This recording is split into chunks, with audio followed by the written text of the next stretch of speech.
Hãy subscribe cho kênh Ghiền Mì Gõ để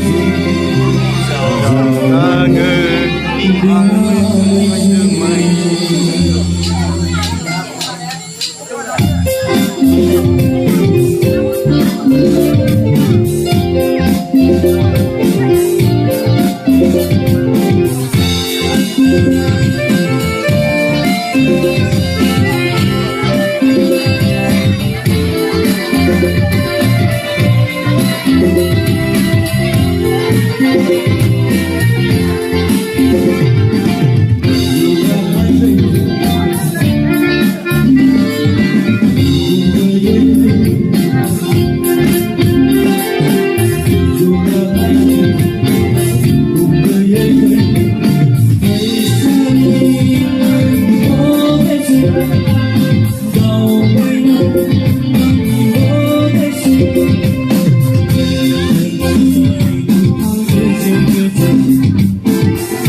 hấp dẫn.